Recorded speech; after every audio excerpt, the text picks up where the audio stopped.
Title: Prologue. Kamishiro Homura must be killed. In the nucleus of the United World Government that was located in the Detroit Life Sphere, Orion Tower.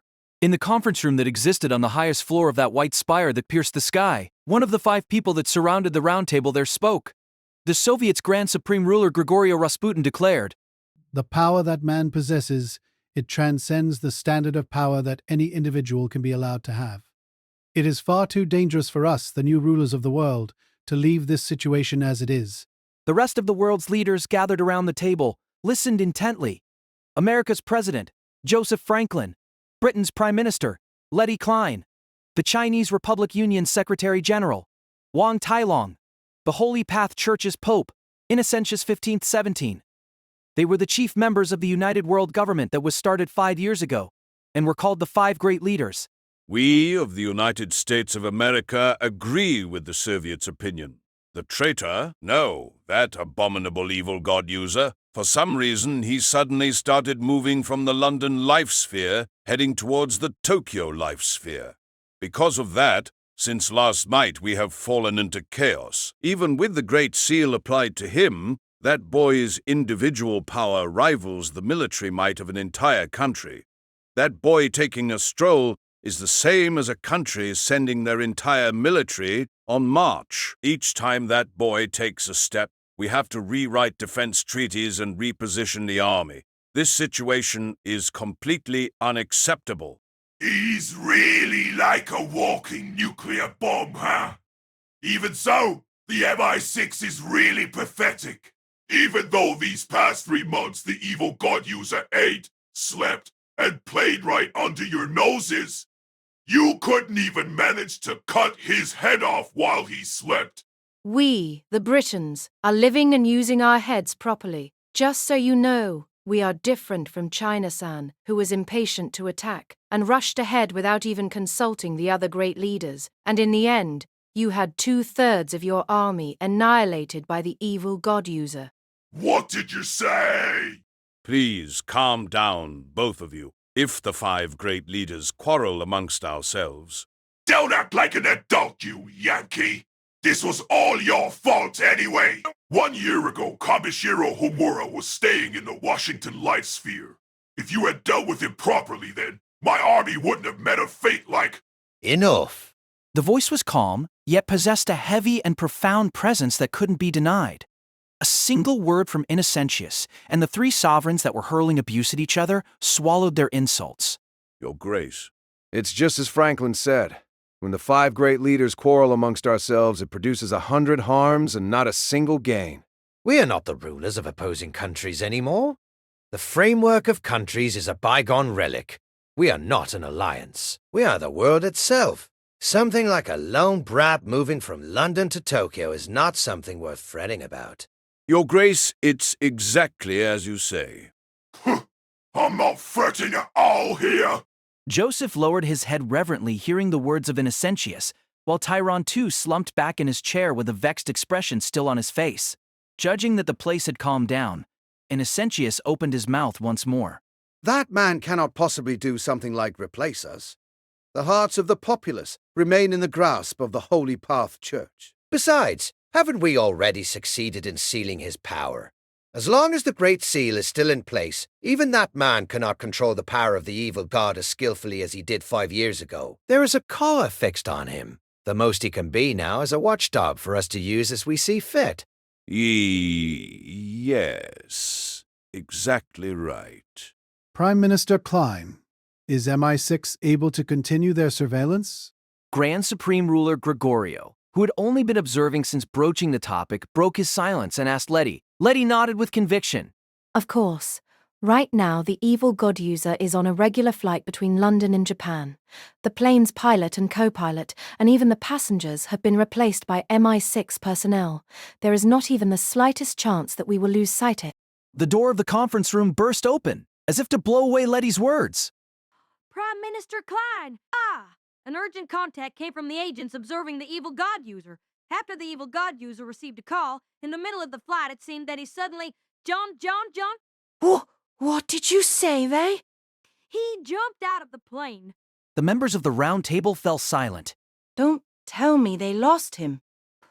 Unfortunately, yes. For him to jump out from a height of 10,000 meters without even casting air raid, no one could have expected it, so They lost him. The blood drained from the faces of all the people in the room. And then, after a moment of stillness, the room erupted into commotion. What the hell are you doing, you damn idiot? Make them chase him down right now! Impossible.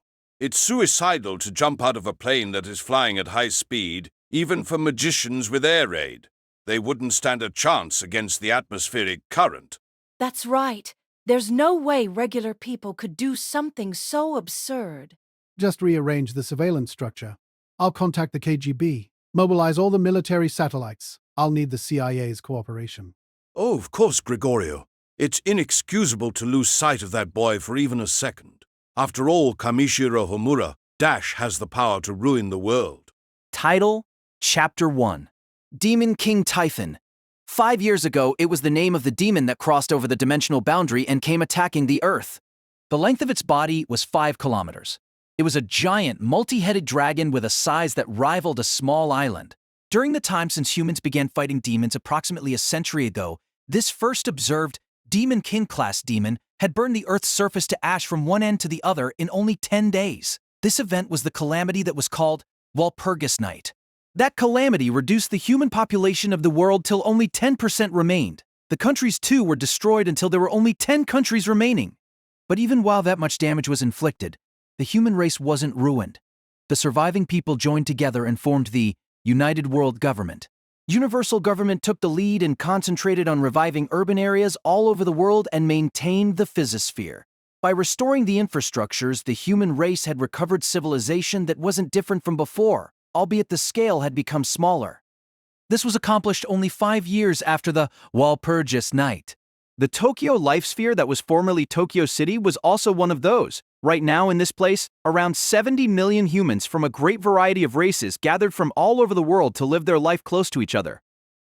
However, that restoration was something that stood on thin ice. After the extermination of Demon King Typhon, the number of demons that came invading from the demon world didn't decrease. No, rather, the passing of demons possessing vast power like Typhon caused the dimensional wall boundary to crumble.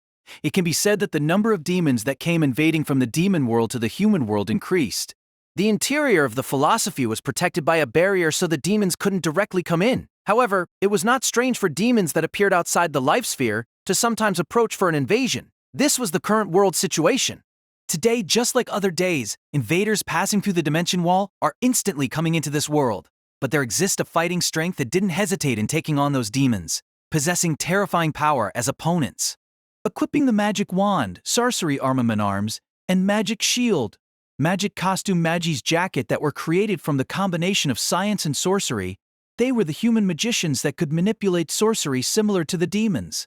Stop making useless resistance. If you do that, then I will kill you painlessly.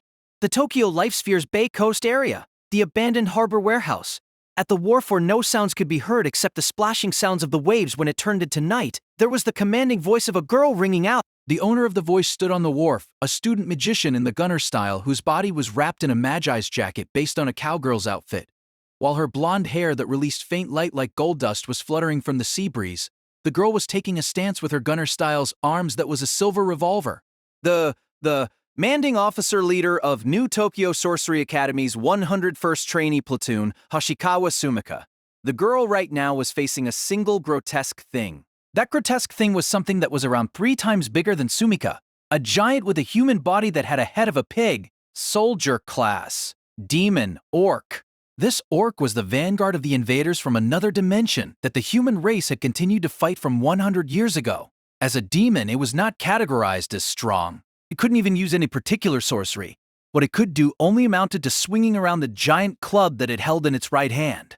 At best, its threat level was something like African elephant that held ill will towards humans. Even for someone who was still a student, for a magician that had piled up training to defeat demons, this orc was an opponent that could be dealt with easily. That was exactly why the girl Sumika didn't fear that monster for even a bit. I'll say it one more time. Stop making useless resistance. She announced her last warning. She put strength on the finger that was holding the trigger of the revolver style that had its aim directed on the forehead of the orc. If the girl put just a little more strength into her finger, a fake silver mithril bullet coated in magic power would pierce the demon's forehead from the gun muzzle. If it was only something like a Suture class, then just a single attack would certainly result in death. Furthermore, using necromancy, a magician could bind a contract with the soul of a hero, and through that they borrowed the hero's power. Sumika's contracted hero was the Gun Saint Billy the Kid. The bullet of Gun Saint couldn't miss. It would end if she shot. The orc would be killed if she pulled the trigger. But Bluff. Useless. You can't shoot. Sumika's expression distorted from those words. After all, what the orc said was right on the mark. Sumika couldn't shoot. The reason was located in the orc's left hand. There was a girl with a mini ponytail clutched in the orc's left arm with her face turning pale. The girl was the same with Sumika, the 101st's creased combatant striker. Her name was Ichinotani Chikori. That's right, in other words, this was a hostage situation. As a demon, the orcs were a weak race, but in place of that, it was using its intelligence. In reality, the one that was cornered was Sumika. Weapon? Throw away. If not, this girl, crushed. Pressed with choices, Sumika gritted her teeth. Just against an orc, to be treated as it pleased like this. For Sumika, this situation was a humiliation. If asked why, it was because while Sumika was still a student, she was a genius magician that obtained the title of S-rank magician, where there were only 10 people in this world. Originally just an orc or even 10 orcs, she was in existence that could easily defeat them. The fact was, a few minutes before, the Sumika had instantly killed 2 orcs that were invading into the life sphere from a different place. But trouble appeared when the 3rd orc came invading. The predicted place where the 3rd orc would appear was in the side of the residential area. So beforehand, Sumika made 2 of the 101st platoon members that were her subordinates to stand by there, but of all the things to happen, the moment the orc appeared, one of the members got terrified of real battle and deserted the battle before the enemy's presence. No, if it was only that, then it was still fine, but if it's just around 3 minutes before leader comes, then even I alone can hold back this enemy. like that, Chikori, who couldn't be expected as a battle strength just by her lonesome, didn't even hear her command to stop and rushed to the enemy by her own judgment. And the result? Leader, Chikori-san was captured by the orc. Only 3 seconds after that, that kind of transmission came from the battle controller operator that was in charge of battle situation and sorcery transmission idea link from the place slightly separated from the actual scene. She cannot do it at all, aren't she? As expected, she wanted to cry. And then, right now, under that situation, she got cornered. And that was why it was unbearable. Quick, weapon, throw away. Leader, don't mind me, I'm wrong for ignoring the order. She wanted to shout angrily that it's exactly your fault. But right now it was no use even if she blamed the girl. As a leader, as a magician, to do something like abandoning a human who was going to be killed by a demon right now was not something Sumika could do. Right now she needed to continue this deadlock situation for even a little longer, buy time and wait until reinforcements arrived. But that sneaky consideration was read by the orc. Do it quick. In order to hurry Sumika, who was trying to buy time, the vein of the orc's arm protruded out and its Herculean strength constricted Chikori's thin body like a vice. Stop it! Sumika reflexively raised her voice, hearing the creaking sound that was like the crack of a decayed tree. Chikori, who was grasped in the orc's left hand, turned limp and became unmoving. It would be really bad if more than that happened. She couldn't buy time unskillfully. There was nothing that she could do except obeying obediently. Understood. I surrender. Sumika threw away the revolver in her hand and also one more revolver that was holstered on her hips. That instant, a shock ran through Sumika's brain that informed her of danger to herself. That was the intuition that came from the girl's contracted heroic spirit, good Saint Billy the Kid's hero skill. What is called hero skill was the obtained special move or something like enchantment that came from being possessed by the soul of a hero. From this, a magician became able to wield power that was equal with heroes of previous life. And then the danger signal that ran through Sumika's brain at this time was Gun Saint's hero skill, instinct evasion back sniper. With this hero skill that was associated with Billy the Kid's legend, that said that he shot to death enemies behind him without even turning back, its effect was perfect invalation of blind spot. The contractor of Gun Saint became able to detect all dangers of attack that came from blind spots with 100% accuracy using instinct. And then, this instinct was by no means inaccurate. Barrier, expand protection. Sumika immediately expanded a no-element first-grade magic barrier using sorcery. Thereupon, in a flash, that barrier was hit by the orc's club. That one hit possessed a brute strength of several tons weight, but the expanded magic barrier that was for use pertaining to physical impact didn't even twitch. It was exactly like her instinct told her. Sumika safely evaded the surprise attack completely. For her, it was something really easy, but Don't defend. Next, if defend, this girl, crush. when there was a hostage, even that couldn't be kept up. You, kill comrade. Not forgive. Pulverize. Pulverize until became mincemeat. The orc once again swung its club. If she evaded this next attack, the orc would unhesitatingly crush Chikori. She couldn't evade. If it became like this, then she could only become a sandbag while reducing the damage as much as she could using magic power. For Sumika, that was a bitter choice. Even though I cannot die in this kind of place, Sumika had a dream. An important, strong wish that could even be called a craving. 5 years ago, the giant seven-headed dragon that burned to ash everything in the world. Demon King Typhon. That day, where everyone could do nothing except looking up to the closed sky, sinking into despair in front of the overwhelming power. There was someone who killed that dragon, the Typhon, who bore not even a single injury, even with all the militaries of all the world's countries challenging that monster. There was a magician who killed that monster just by his lonesome. That day, Sumika watched up from the burning ground the full story of what happened. And then she thought that she wanted to become like that. Like that, she wanted to become an existence that could save people from no matter what kind of despair. That dream was still not fulfilled. She was still halfway. That's why, even though I cannot die in this kind of place, why does this kind of thing happen?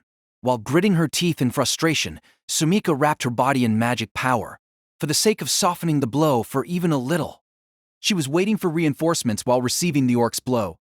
Having no option other than that, she could only brace herself by all possible means. The club that was swung down, cutting wind, against the approaching strong blow, Sumika resolved herself and closed her eyelids. Sheesh. Can the apprentices these days not deal with just a single orc? But that was not the sound of destruction of a blow that was produced by a club. The one who broke apart the concrete was a lone young man. Jumping down from a passenger plane that was flying in the far above sky, at the height of 10,000 meters, the young man that split apart into two, the orc's body from its head until its crotch, using an obsidian sword, was the one making the sound of the broken concrete in landing. The orc's body was torn vertically, split into left and right. Of course it died instantly. The hostage spilled out from the arm. That orc's body changed into shining ashes in a rustle and scattered apart from the sea breeze. Inside that prism, the young man said, "But I'll give you a passing mark for not abandoning the hostage." A loose and disheveled, uncontrollable black hair. The end of a long stole flapped like a wing. The young man looked down on Sumika with a listless eye, a look that didn't seem far from Sumika in age. Looking at that face, Sumika gulped her breath. Yo, you are... It was only natural. For magicians that lived in this age, there was no human that didn't know that young man's face. The grand magician that mastered all the sorcery that existed in this world, the human that employed the existences that were far more powerful and even far more evil than even the devil god, like one would use a familiar, the evil god user.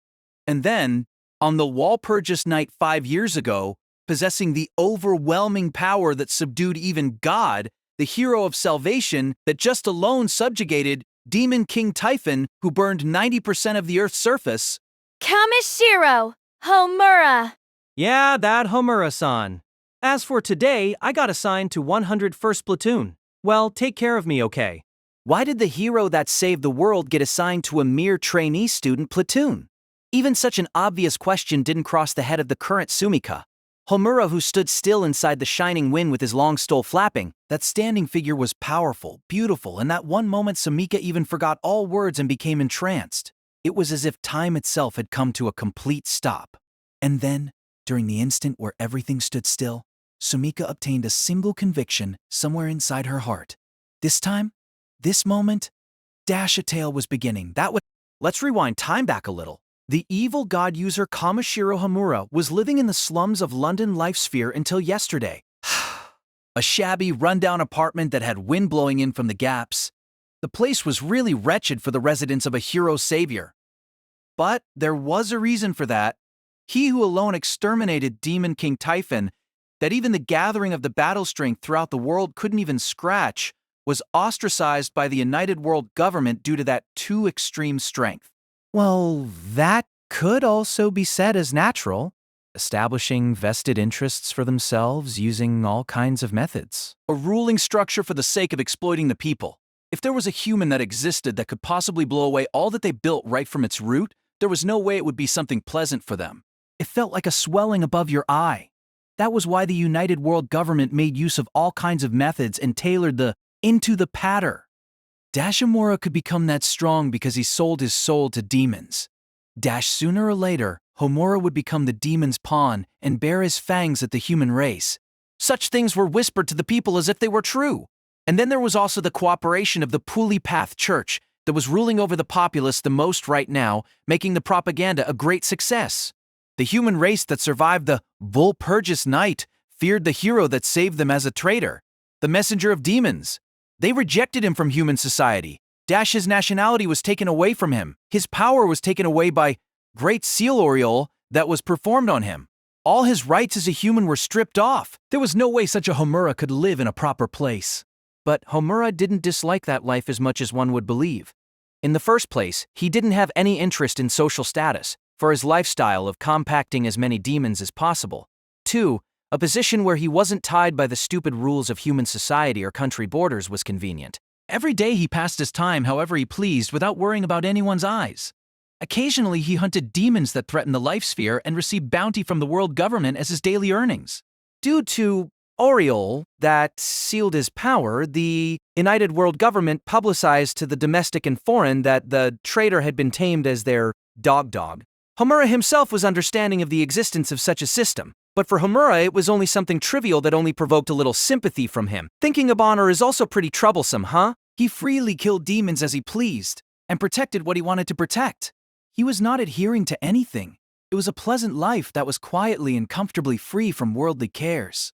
But on a certain day where he was spending such easygoing days, the currently non-existent Night Order Without Borders that Homura was once a member of, it was a group that didn't question one's country border, or faith, a mercenary organization with mission to protect the people of all countries from the threat of sorcery and demons. The ex-leader of such an organization contacted Homura. The contents of the contact was extremely strange. I registered your name into the 101st Trainee Platoon of the New Tokyo Sorcery Academy. Come to Tokyo Life Sphere right now. That was what he said. He wondered whether he should just slam the phone off. He would be troubled if he was just called carefreely from the other side of the earth only to ask him to go drink.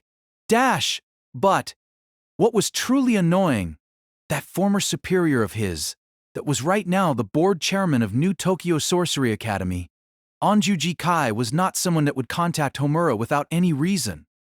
Generally, there were two patterns of situations when this man contacted Homura. There was a human that was about to die, or the world that was about to die. That kind of evil omen really resembled the trumpet of the apocalypse. And then there he would, without doubt, get entangled with the existence of a powerful demon. The demons were enemies that he had to kill. That was why Homura decided to go to Japan even reluctantly. In a certain meaning, that was also Homura trusting this man Onjuji, perhaps. And then, the time returned to now. Homura, who dynamically entered the New Tokyo Life Sphere illegally from the height of 1,000 meters, was now sitting on the sofa in the New Tokyo Sorcery Academy's board chairman's room with his legs outstretched while waiting for the arrival of his ex-superior that called himself here. Before long, the double doors of the room were pushed open and a tall and lean-statured, gloomy man entered the room. It has been 5 years, my friend. The heavy and gloomy tone really suited the external appearance of the man on Juji Kai. But there was an intimacy in that voice. How was it? Was the air travel enjoyable? Just whose mouth is saying that kind of thing? You didn't like it, even though I have prepared the first class for you expressly.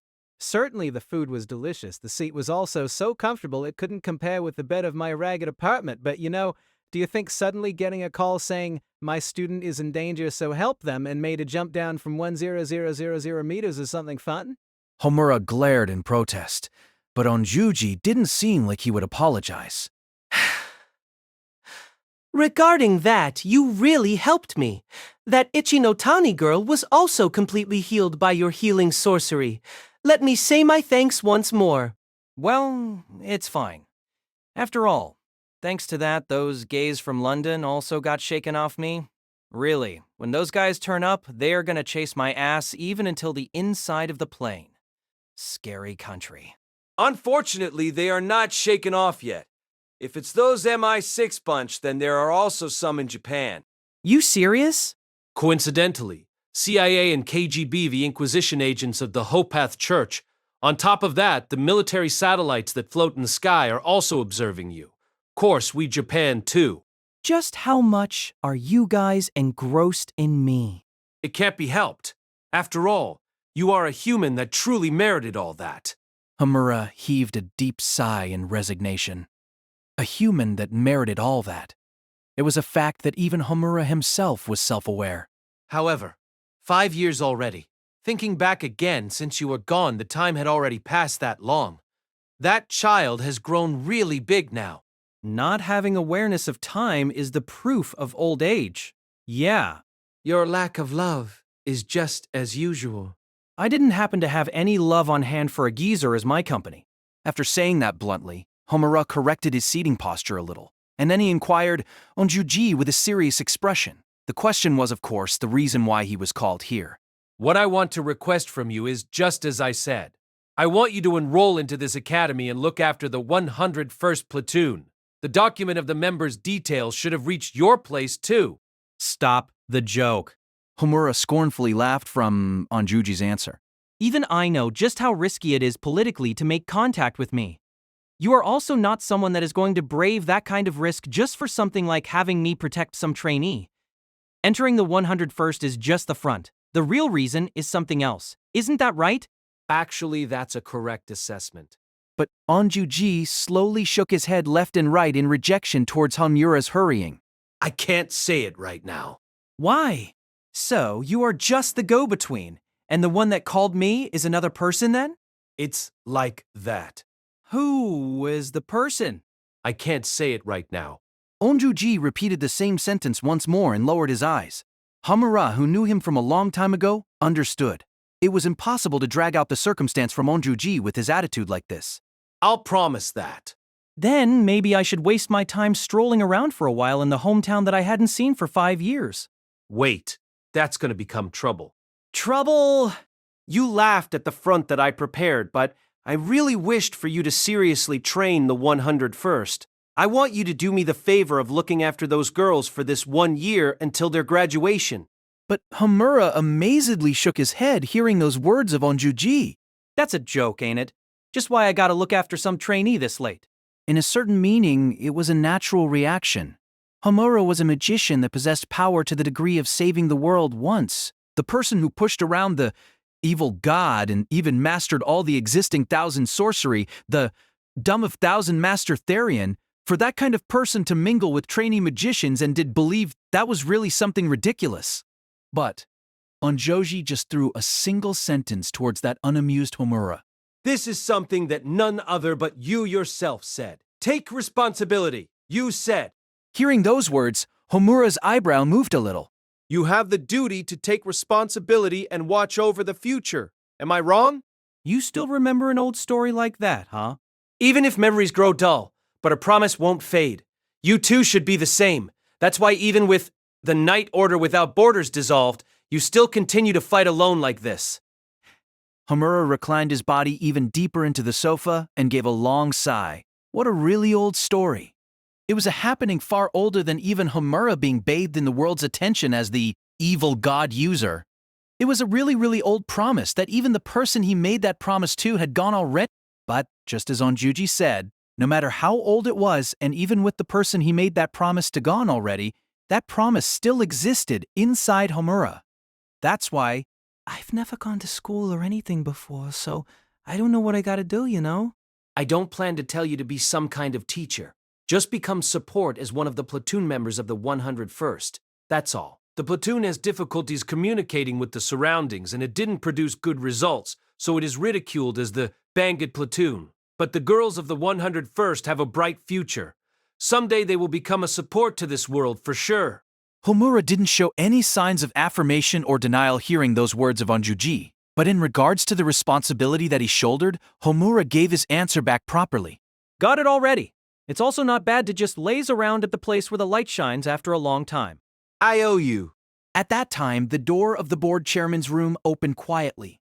Feeling a nostalgic scent from the slight wind that flowed into the room, Homura directed his gaze towards the entrance. Over there was a tall girl standing with a stance so beautiful that it made one wonder whether there was a wire going through that straight back.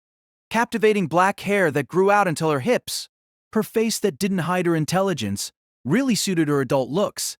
And then Homura knew the face of that girl. The last time he saw her face was 5 years ago, but he didn't overlook the vestiges of the past in her face now. Yo, you have become an adult, Shiori. The girl's name was Onjoji Shiori, the Atom of the 101st Platoon. She was also the daughter of Onjoji Kai, and she also knew of Homura, an old acquaintance of his. You flatter me. You too have become a really handsome man, haven't you? Huh. Stop it with the flattery. Even after 5 years, you are still ugly as usual, aren't you? So it was really just a flattery. Well, but it really has been so long. You look healthy that it made me feel sick. While spouting poisonous words like that, Shiori briskly approached near until the table between Homura and Onjuji, and then she was going to sit besides Onjuji. However, she soon seemed like rethinking back and moved her legs towards Homura's direction. Far. She took a seat beside Homura, and then after taking a single breath, she plopped her head leaning on Homura's shoulder. A floral scent of shampoo gently tickled Homura's nose. What? So even though you abused me with hateful words, but the truth is you actually loved me? While saying so, Homura circled his hand on Shiori's shoulder, but that hand was Peiken struck down. That hit was also done without holding back. He felt the numbness until his bone. What? Shiori, you didn't love me? Such thing is even more impossible than the sun rising from the west. It's on cataclysmic level, you said. Then why are you clinging this close to me? Because I like your scent. Even if you praise my body odor, I'm troubled how to reply to that. Homura twisted his body uncomfortably, but Shiori didn't pay it any mind, and brought her cheek closer to Homura's shoulder. Onjuji asked a question towards that daughter. Shiori, why did you come here?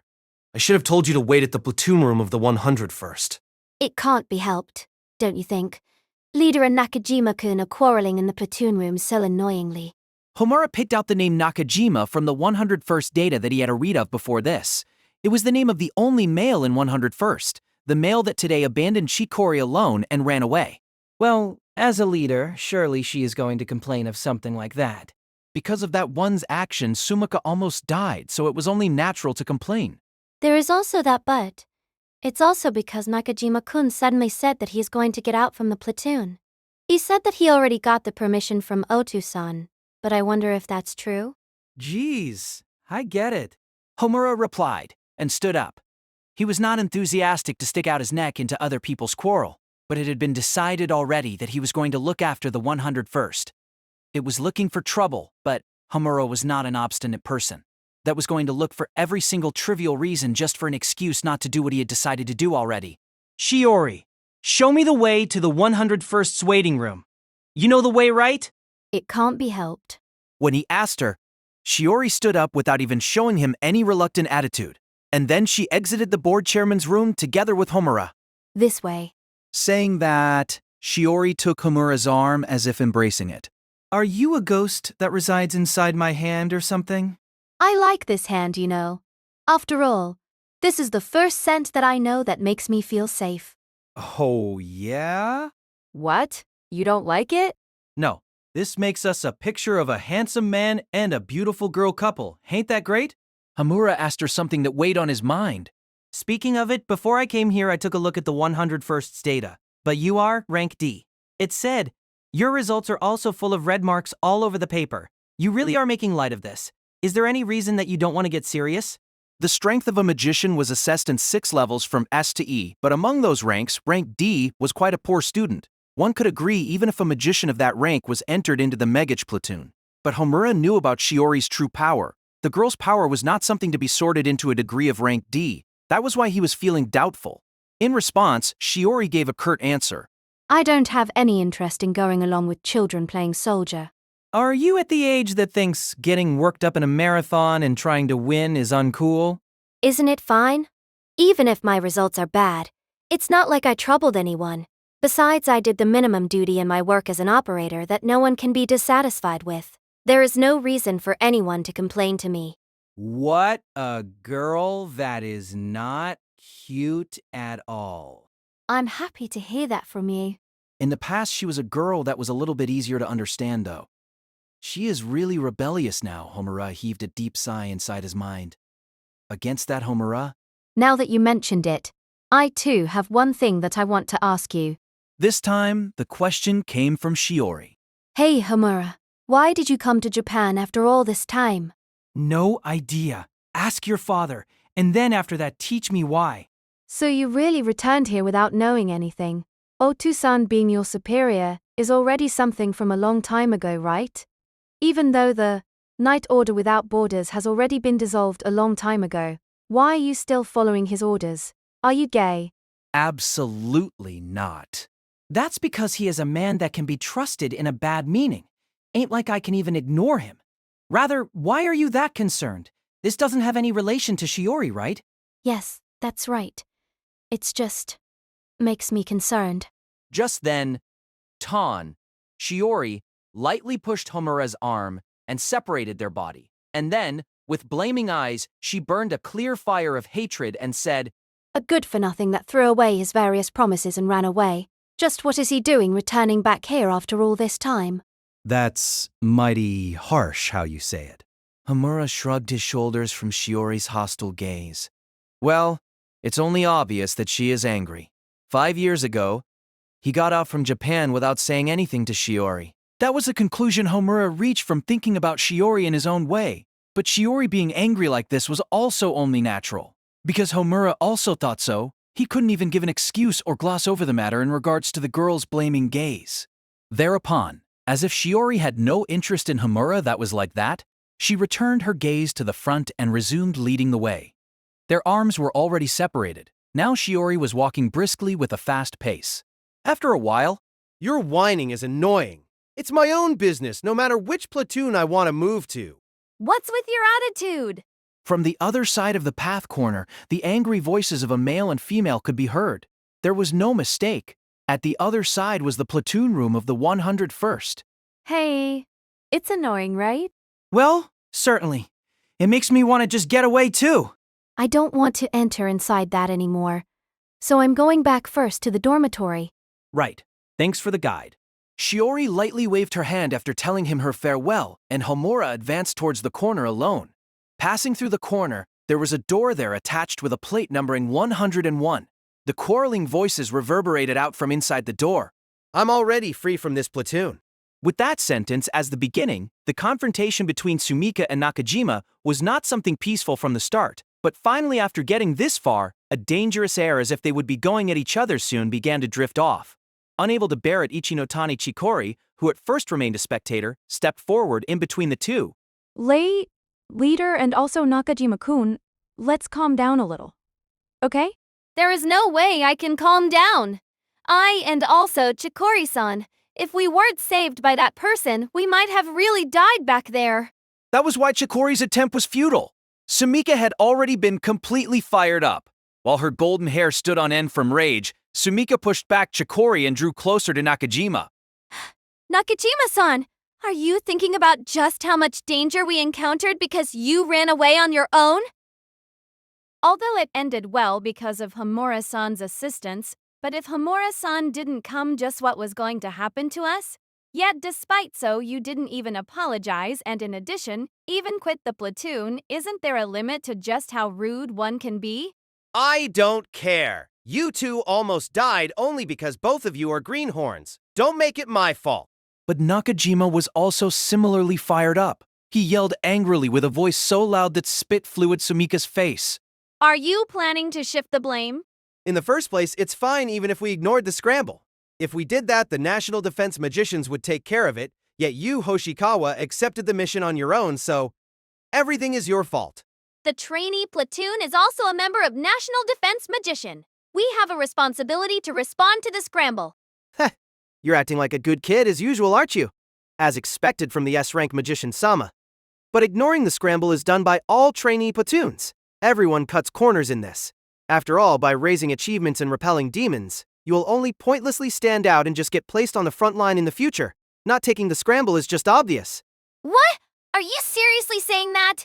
Humans that can handle sorcery are still few in number. If we who are just that few in number don't do this seriously, then just what's going to happen?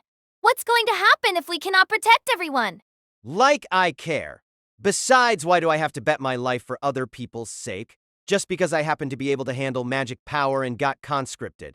If you want to become a Superman that much, then just do it yourself. Who wants to go along with you? When he returned a sharp parting remark like that, Nakajima now couldn't turn back anymore. Pushing open the door with force as if to break it, he exited outside while his shoulders were heaving in rage. After Nakajima left, Sumika dropped her waist on the pipe chair in the platoon room and blew out her breath. Really, what a low awareness. That disappointment was not directed at just Nakajima alone. Not limited only to him, the majority of people in this academy had low motivation. Well, it was not something so unjustifiable. Even though humans that could manipulate magic power were already few even in the best of times, the number of magicians was greatly decreased from the war with Demon King Typhon. That was why people who possessed even the slightest bit of aptitude were forcefully enrolled into the Magician Training Academy. And then from the shortage of human personnel, there were a lot of cases where Seizure-class demons exterminations, like this time, were handed over to the students in the trainee platoon. It couldn't be helped, because of the fact that the demons couldn't be killed, except by an attack that was using magic power. However, to tell children to be understanding about such a problem of society was unreasonable. Just why do they have to do something this dangerous? It was not like Sumika couldn't understand that feeling. However, even if one can understand, one may not accept it. She understood that it was scary. Even she was scared of the exchange of life. Even today, she had just almost died. But right now, the only ones who could oppose the demons were them. And so, why couldn't everyone become serious about this, no matter what? It made her really irritated. In this area, Sumika was also still immature. As a result, Sumika, who had a high awareness as a magician, felt uncertain somehow. Too serious, gloomy. What are you doing acting like a good child? She was ridiculed like that, estranged, while she was a possessor of the greatest fighting strength that was S-rank magician, where there were only 10 people in the world. She was washed away to the 101st platoon that was scorned as Baka platoon. She was stuck with taking care of poor students that couldn't be accepted anywhere else. Even so, Sumika didn't rot. In order to make her platoon able to fight somehow, even with all the difficulties, she was always racking her brains over and gave out instructions, but she had never been rewarded even once. Even though she had given her best, the existence of the humans by her side made all of her effort for nothing. No matter how much she did her very best, the result was always tilting in a bad direction. And today, the end result was she was almost killed by something like an orc. Per that if she was alone, she could kill something like an orc instantly. Huh. Sumika released a big sigh and covered her head with both her hands. Will that couldn't be understood. Her useless teammates. The anxiety of Sumika's heart reached the peak. And then the petite girl with loose and disheveled hair that was pushed back just now? Ishi no Tani Chikori called out reservedly to Sumika, who was like that. Leader, cheer up. Leader didn't do anything bad, you know. Those words of Chikori were her consideration towards the totally exhausted Sumika right from her heart. But Chikori was also a factor of that exhaustion. Looking from Sumika's position, Chikori also had the same fault like Nakajima. That was why Chikori's words of encouragement snapped apart the frayed mind of Sumika. That's just obvious. Can't. Chikori-san, even you are not unrelated to this problem. Even though I told you to stop, yet you rushed off on your own. In the end, you were taken hostage. Do you not have self-awareness? Do you know just how much trouble you caused me because of your rash action? But that time the orc was heading to the town area. Then, what you should have done was to circle ahead to the town and evacuate the citizens. Just why do you think I had you and Nakajima-kun form a group? That's because the two of you cannot win against an orc alone. I have told you that thoroughly in the briefing. I told you to absolutely not fight if one of you is not there. Despite that, just why did you commit something so foolish like entering battle by yourself? Hey, Oh.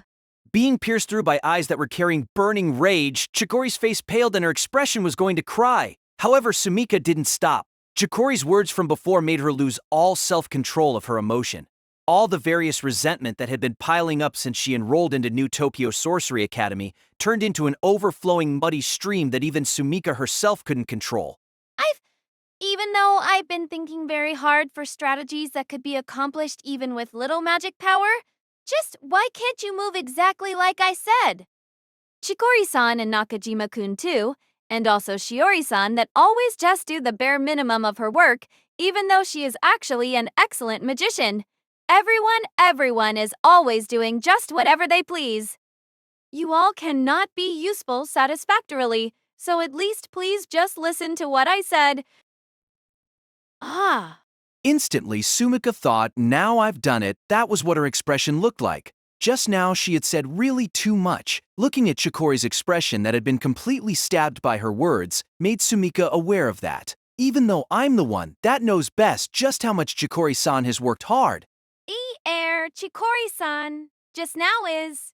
Trying to apologize for her own slip of the tongue, Sumika spun her words. But at that time... My ears hurt. Just why a girl's yelling face can reverberate this much in the eardrum, I wonder. The door of the platoon room opened, and a single male entered the room.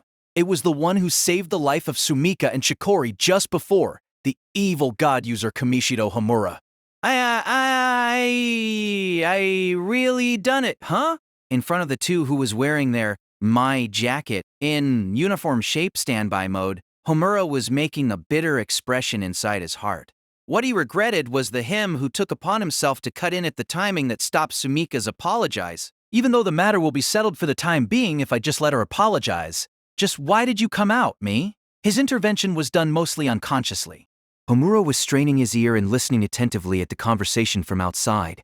But when he sensed that Sumika was going to apologize about how she said too much to Chikori, he showed himself completely. That was because for Sumika to apologize at Chikori here was the thing that mustn't be done the most. It was a poor move that would bring nothing but harm for both Sumika and also Chikori. The apology might even liable to destroy this team. Actually, that kind of thing shouldn't have really related to Homura, but no matter what, it ain't good. I just can't bring myself to leave something like this alone. If there was something in front of his eyes that was the break, he would unconsciously reach out his hand. That was also Homura's nature. Well, fine. I interfered already, so I gotta take responsibility. Appointing such responsibility to himself, Homura called out to the two that was inside the room.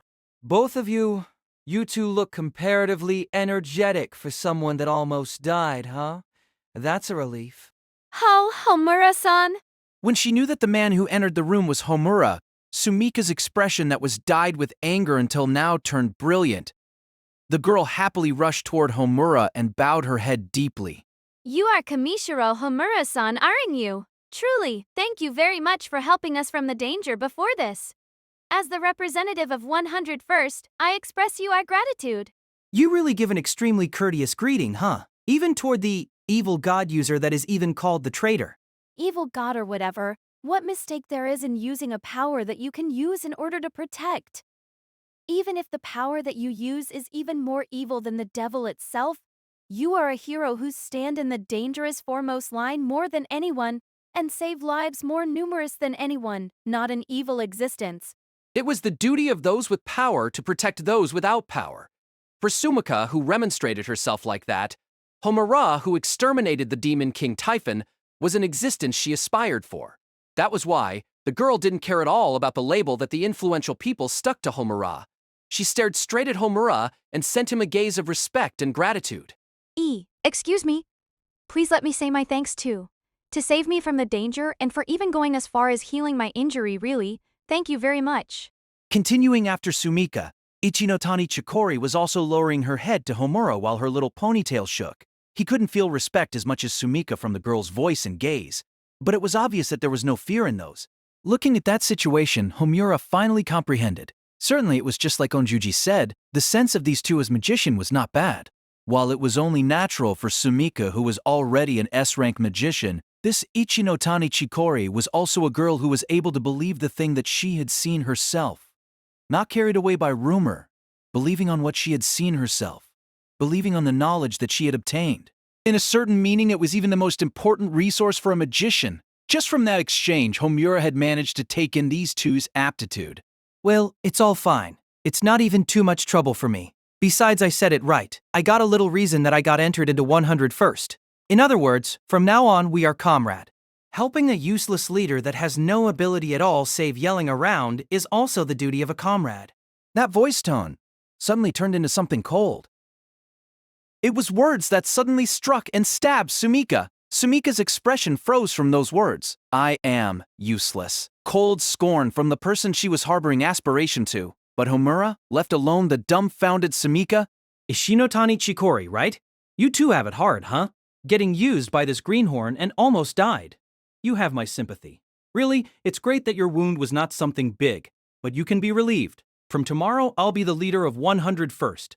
Just as you know, I'm a magician that can even use evil god. That's why those demons are just like fart for me. If you work under me, you ain't gonna meet almost death experience for the second time. Homura gave a friendly smile while clapping Chikori's shoulder repeatedly. However, Chikori was also confused from that. Just how should she act in this scene that would be good? Her expression showed that she hadn't the slightest idea. But faster than that confused Chikori, Please wait. Sumika pierced Homura's nape with a sharp voice. Right now, the envy in Sumika's eyes was gone, replaced with a glaring hostility. It was understandable. Sumika believed that she had continued until this far with her very best effort in her own way. For her to be ridiculed by someone who just arrived today that didn't know anything saying whatever he pleased, there was no way she could endure that.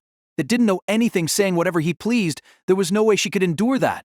Certainly, Kamishiro-san is far stronger than someone like me. I even think that it's fine to say that there is no magician exists above this earth that can match you. That's why perhaps it's the correct decision for you to become the leader. But I cannot accept to be told as useless. Rar, wrong! You are wrong, evil god user-san. That's because of my fault. It's my bad because I didn't listen to Leader's warning. Leader didn't do anything wrong at all. However, Homura shook his head saying no to Chikori's objection, and add to his denial. It ain't wrong. In the first place, her inability to draw out Ichinotani's power except of something to the degree of getting beaten by Orc is the proof of her incompetence. Yet despite so, to brand Ichinotani as useless is just shelving her fault. Let me say this. If I become Ichinotani's master, then at tomorrow morning, dash Hoshikawa Sumika, she can become even stronger than you. Chikori screamed from the two sudden words. Evil god user San really doesn't have a sense of humor, doesn't he? If you say you cannot believe that, let's try it out for real. Tomorrow is also just right because it's Sunday and there is no class. Do a mock battle between you and Ichinotani the first thing in the morning. I'm going to show you I can make Ichinotani win against you in that mock battle. What? That kind of thing is obviously impossible. Chikori, who was dragged into a duel without her say-so, raised a protesting voice, but Homura didn't lend his ear to that at all. It's okay. Don't get that nervous. This kind of girl, she won't even reach your pinky after all. Do you know about the grades of me and Chikori-san? You are an S-rank magician and the number 1 of your year, while Ichinotani is in the Academy's lowest place with E rank, the lowest rank. I have seen your data before, so I know already. Obtaining the title S-rank magician when you are still a student, well, that's quite something. But looking from medieval god user position, the rating of those like heroic spirit user is just like comparing heights of bunch of acorn. Sumika's eyebrow twitched from those words. At any rate, heroic spirit user could only contract with human soul.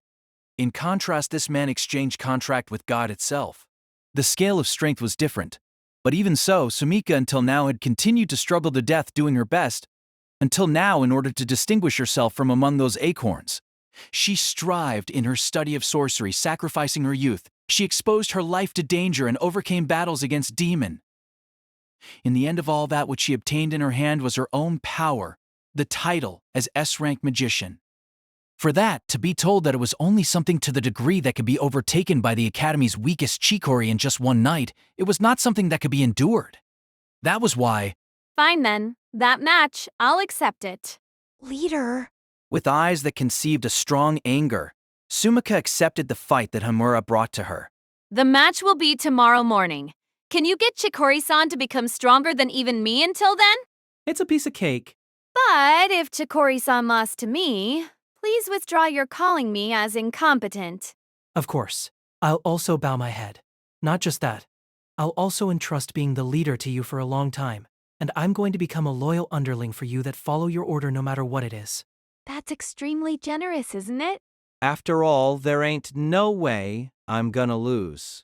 I'll make you regret it, that self-conceit. Just who do you think I am, even if I get self-conceit? But just against a mere magician as an opponent, I still got a lot of leeway left. Is that so? Then, let's meet tomorrow. Glancing in annoyance at Homura, whose composed attitude persistently didn't break, Sumika left from the platoon room. After Sumika exited the room, there were only Homura and Chikori left inside the room. For a while, Chikori was dumbfounded from the fact that a duel between her and Sumika had been decided, but when she came to her senses, she protested to Homura as if snarling. What kind of promise that you decided by yourself? This is troubling for me, you know? This is the chance to clear your reputation, right? If you win against Toshikawa, then you won't be called useless for the second time anymore. That might be so, but for me to win against Leader, there is no way that's possible. In the first place, Leader didn't do anything bad at all. Today, too, she tried to help me who violated the order. She was always supervising the training of the weak me. Yet, even though you don't know anything, don't you badmouth Leader? Chikori moved her small body in a large way and expressed the strength of her anger. That anger was not about the duel that had been decided without her say-so, but an anger toward the fact that Homura criticized Sumika without knowing about her dedication. Sumika was accomplishing her duty as the leader of a trainee platoon, far surpassing the standard that had been demanded from her. Chikori knew about that, and also about how she and the other was dragging down the legs of such Sumika. That was why she couldn't bear it for Homura to unreasonably hurt Sumika with his words. I have to quickly apologize to Leader. She had to quickly restore the unfairly wounded honor of Sumika. Surely right now she was deeply wounded. Thinking so, Chikori brushed aside Homura and reached out her hand to the doorknob in order to chase after Sumika. Where do you plan to go? That's obvious. I'm going to apologize to Leader. Even though I've said that I'm gonna make you stronger than that girl from now on, what are you gonna do about the mock battle tomorrow? Something like that has nothing to do with me. Rather than that, I've to apologize to Leader quickly. If it's now, perhaps she will forgive me.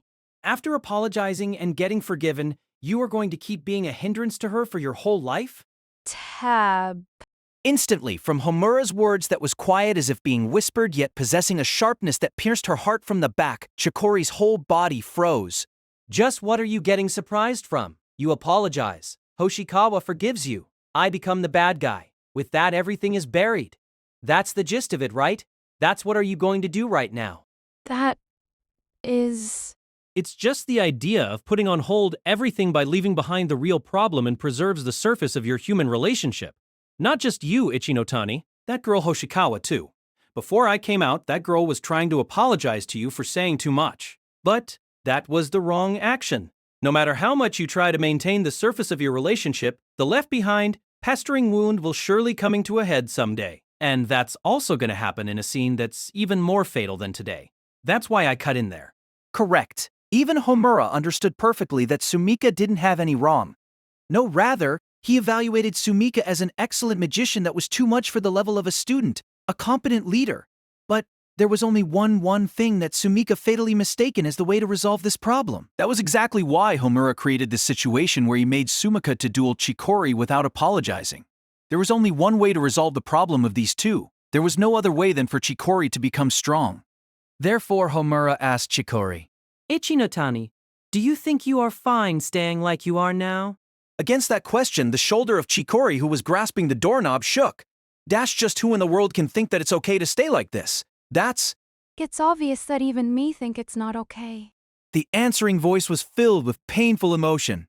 That's right. She too thought that she couldn't stay like this. She never thought even for an instant that it was okay. That was why she did all the training that she could come up with. Almost the whole time of her day was devoted for training her magic power. But it didn't do me a single good at all.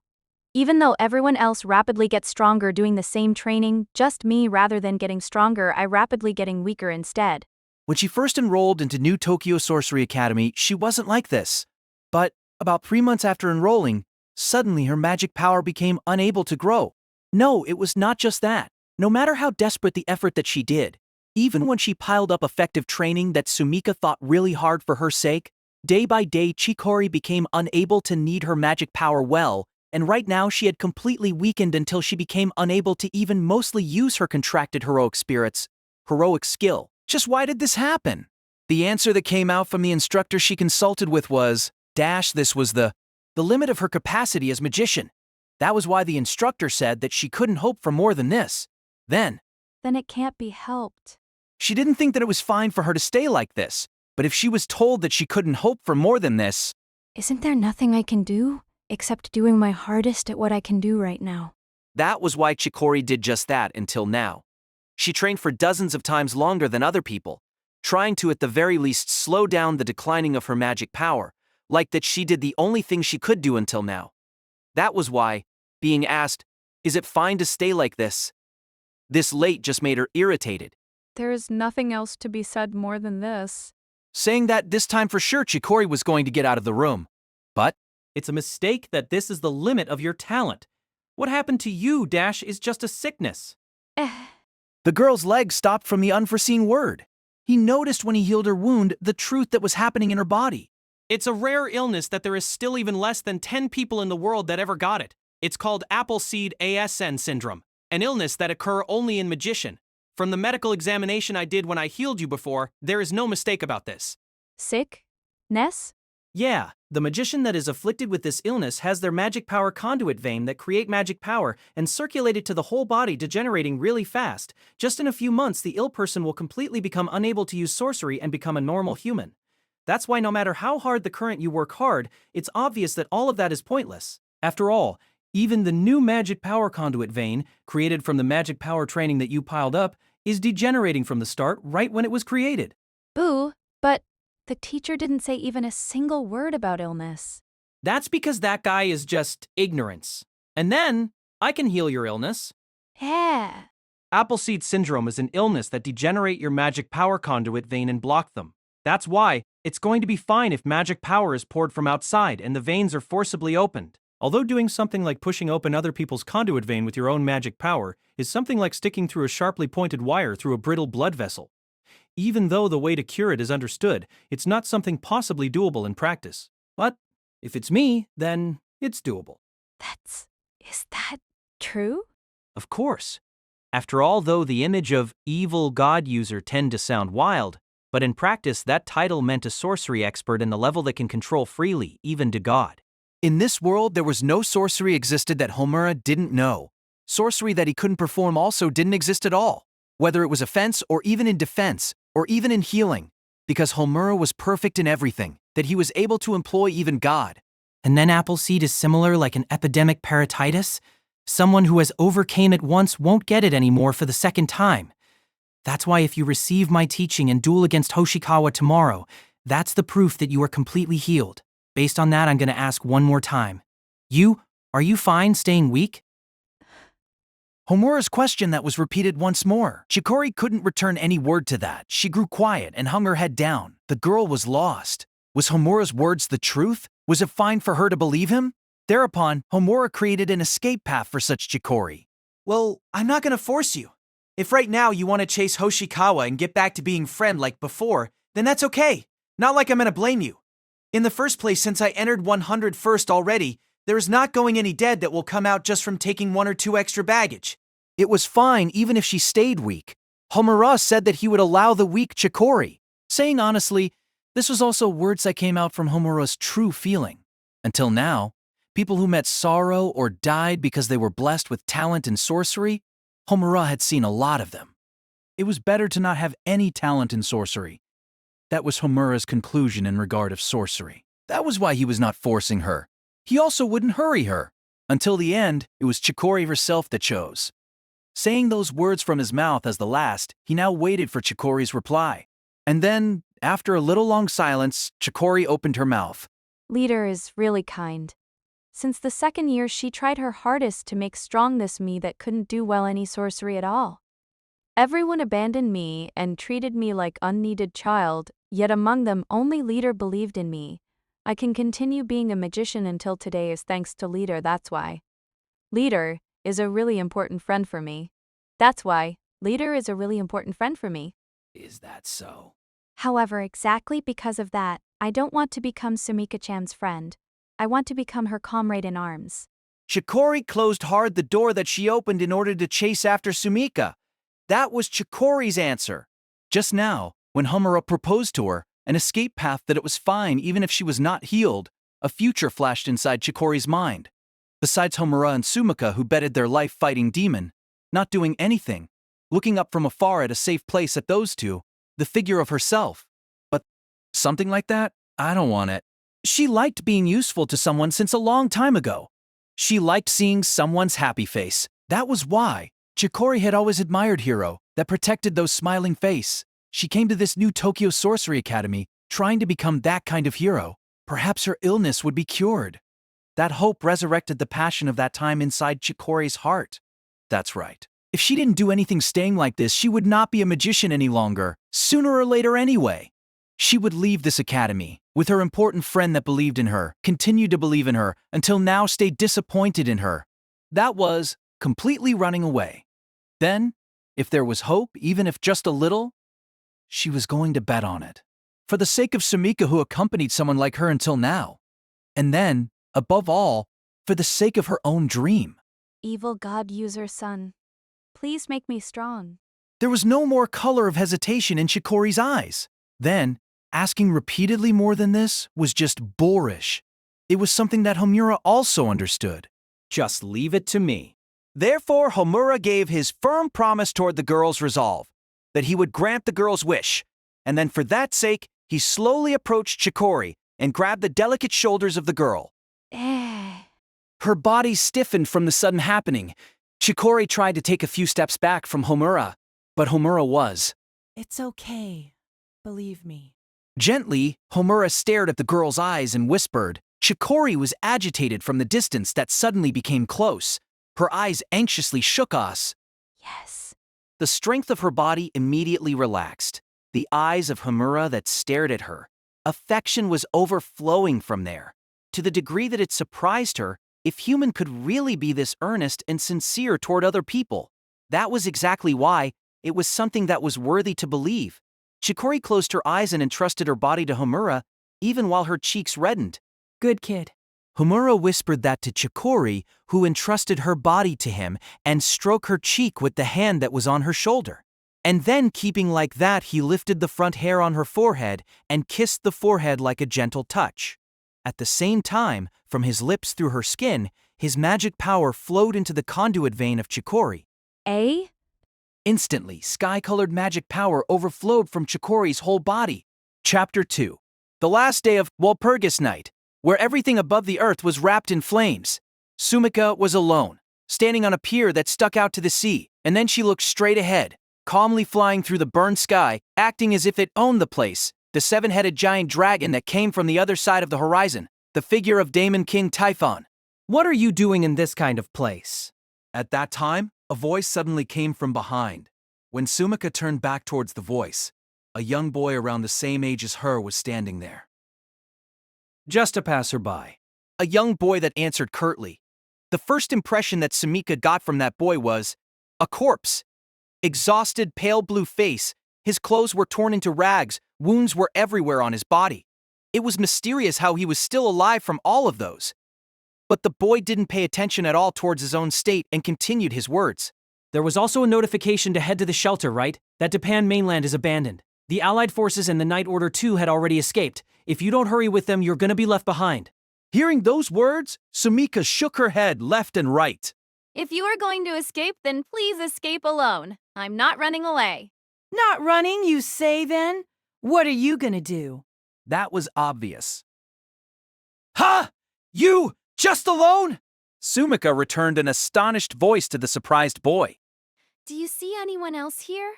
Don't say something so idiotic. Your opponent is a demon that didn't get even a single wound, even though the army of the whole world went at it all at once, you know. Even the child Sumika knew about that much. Yesterday, in other words, the 9th night of Walpurgis Night, the human race came out facing a great battle. the Allied forces that concentrated the whole battle strength of each country, and the mixed army of the Night Order Without Borders. With all that, an all-out attack was launched on Typhon, but it ended in failure. In the end, they couldn't deal a single wound to Typhon and were annihilated within 1 hour. This information was immediately notified to the shelters throughout the world and brought about a deep despair. She knew. After all, whether it was adults or children, soldier or magician, everyone was choked with tears from this merciless fate. But that was why Sumika thought. And then so what? What? I understand just how much a threat that thing is. I understand, so I will fight. No matter where we run, we cannot escape from that. Because that Demon King, just in 10 days, it thoroughly burned the world all over. It's impossible to run or anything from that Demon King. You will understand just from thinking about it a little. We cannot survive even if we run. If we don't fight, if we don't defeat it, we will be killed eventually. That's right, that was something obvious. The Earth was round. There was nowhere to run. Then, what was it going to accomplish, turning your back to the destruction? It was no different than an indirect suicide. Dash, what are you going to do, not fight? We are alive. If so, just what are you doing to not fight in order to live? They couldn't survive if they didn't fight. They could protect nothing if they didn't face the threat. There was magic power in her to some extent. That was why she would resist. She wouldn't turn her back to the approaching destruction, because that was the pride of the living, the way how one ought to live. That was truly an immature way of thinking. Not even having power, not even having technique. What she had was just a single feeling. What could she do just with her feeling? There was nothing she could do. She could only die meaninglessly. However,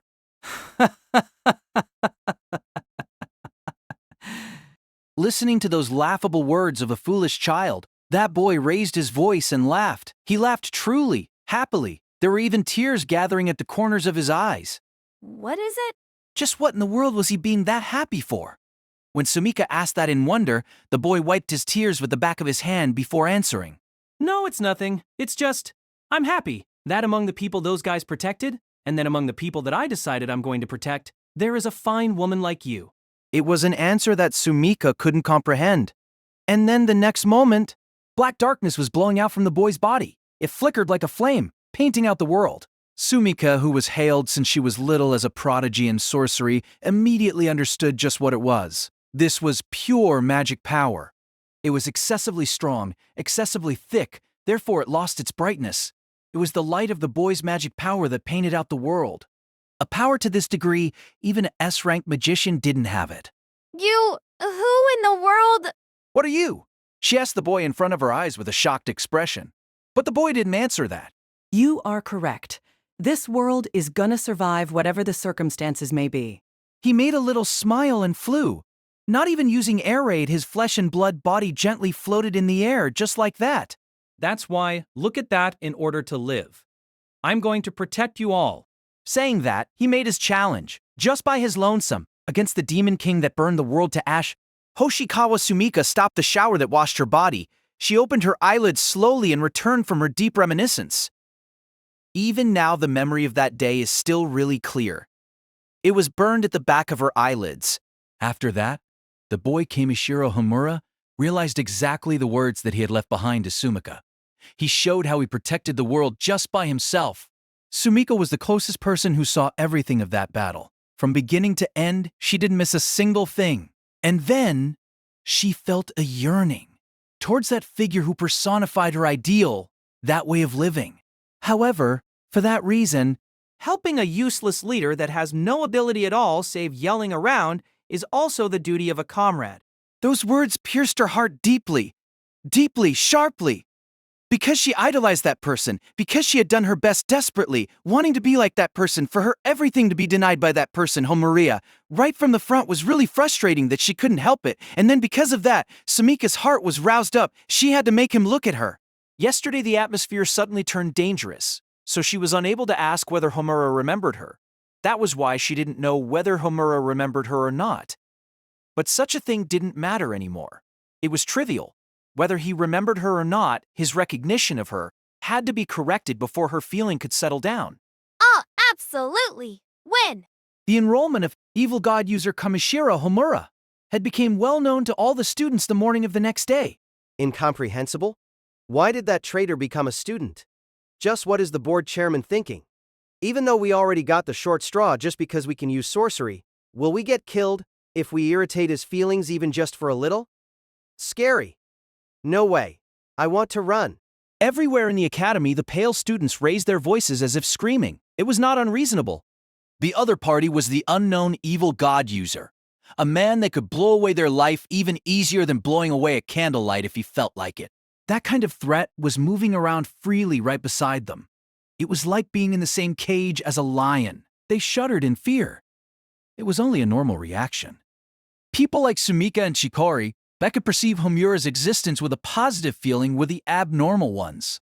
And then, a new information was brought to the students. It was about what was going to happen after this, the story about Sumika and Chikori's mock battle. The evil god user is pleased with the lowest ranking of all year Ichinotani. He said that he is going to make her even stronger than Hoshikawa in one day. Furthermore, it seems that if she lost, he is going to obediently become Hoshikawa's subordinate. Really? But even if he is that evil god user, making that Chikori-chan stronger than that Sumika-san in one day, that's impossible. The information spread in the blink of an eye. Whispers were exchanged. It was the opposite of the fear towards evil god user, the manifestation of interest towards an existence that far transcended their own common sense. Perhaps because of that, at the training field the morning of that day, a great number of onlookers were rushing there even though they were not invited. The ring for mock battle was installed at the training field. No matter how wounded someone became inside the ring, if they went out from the ring even for just a step, the wound would be all gone. Standing on top of the ring were a special magic barrier that made into reality was applied. Sumika, who was waiting for the arrival of Homura and Chikori, looked at the onlookers and sighed deeply. Even though usually they won't even step into the training field as long as there was no class, she felt like a spectacle. Honestly, it was not a good feeling. Well, though I don't have the plan of chasing them away because of that, suddenly at that time there was a stir from the onlookers. Evil god user and Ichinotani came. That's the traitor of the human race that sold his soul to evil god. Somehow, his appearance is normal. Rather, he might be a little cool. Ignoring those commotions, Sumika pierced Homura, who appeared in the match place with a prickling tone.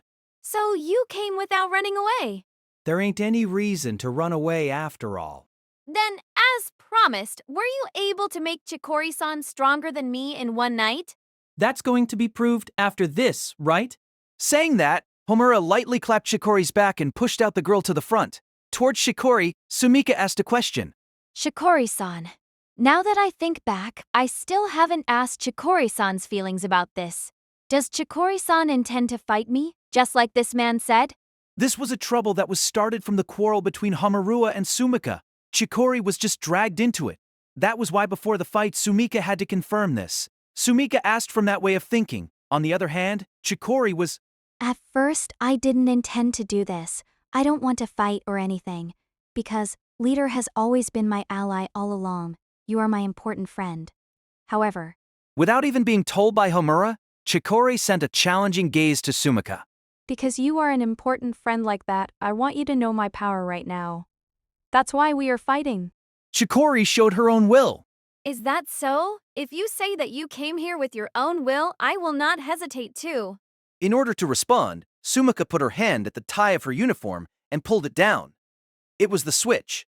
Instantly, the switch. Instantly, the